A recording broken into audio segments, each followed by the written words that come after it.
Okay, so I'm going to be the OT in this scenario, and then Brianna is my lovely paraeducator. And today we're talking about bullying prevention in schools. And so I know that you're new to your school and you're trying to really adapt to the environment and be aware of situations that you might come across as a paraeducator. So we're going to talk about bullying prevention and what I can do as an OT and things you can also do. Okay, so bullying is considered a common form of violence in schools, and 1 in 3 students ages 12 to 18 often experience bullying, so that's kind of a significant statistic. So a lot of schools use bullying prevention programs, and 49 states have anti-bullying laws. So there is legislation in place to protect students and have their families have a way to protect them as well. So bullying is considered any intentional aggressional act against someone else, and there has to be a power differential in the relationship. So boys will often display bullying directly, so they'll physically punch and hit each other, where girls are much more indirect, so they're more manipulative and they might start rumors, kind of like your mean girl scenario. That's what girls typically do. They do indirect bullying. Okay. So a lot of schools do bullying measures, and they have programs that you could buy, but you don't really know what you're getting until they come out and train you, and then you're supposed to implement it in your school. So there's not a lot of what I can do as an OT or what you could do as a paraeducator. There's really not a lot of that floating around for you to figure out. In occupational therapy, bullying falls under mental health promotion because bullying is considered a form of a situational stressor, and that can challenge a child's mental health. So bullying can impact their occupational performance. So for their social participation, you might see them be isolated or rejected from peers. In their ADLs, like feeding, they might have a change in appetite, eat more, eat less, or they might have a change in hygiene where they just stop doing hygiene things, which is kind of gross in the school setting. Yeah. Education, they might have a hard time concentrating or may not want to come to school or have a lot of illnesses. And in play, they might lack interest in things they used to really enjoy, and they might be tired when they come to school because they might be having disrupted sleep.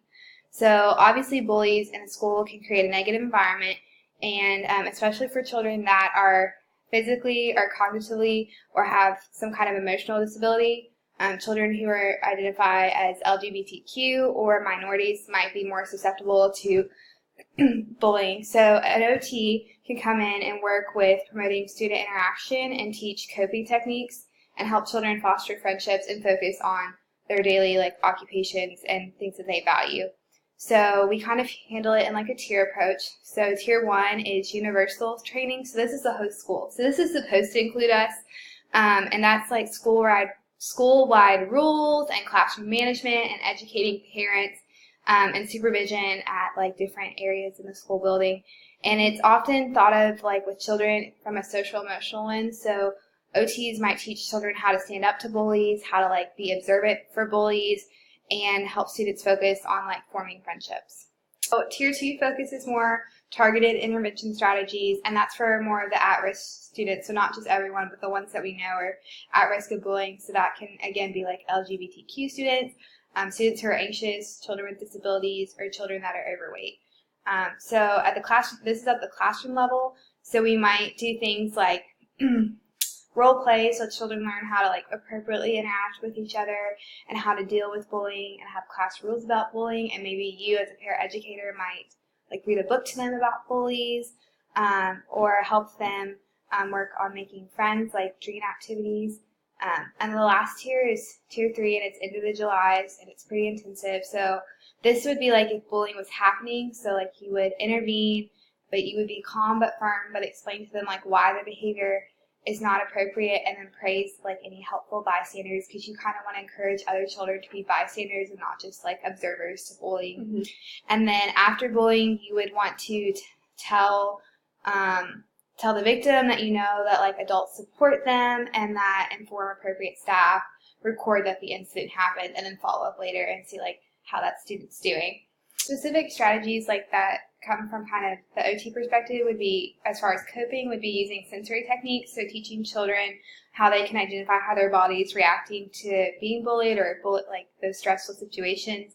So that could be teaching them things you might feel you're sweating a lot, or that you're breathing pretty fast, your stomach might get upset, you might have sore muscles, or become itchy or just want to run away.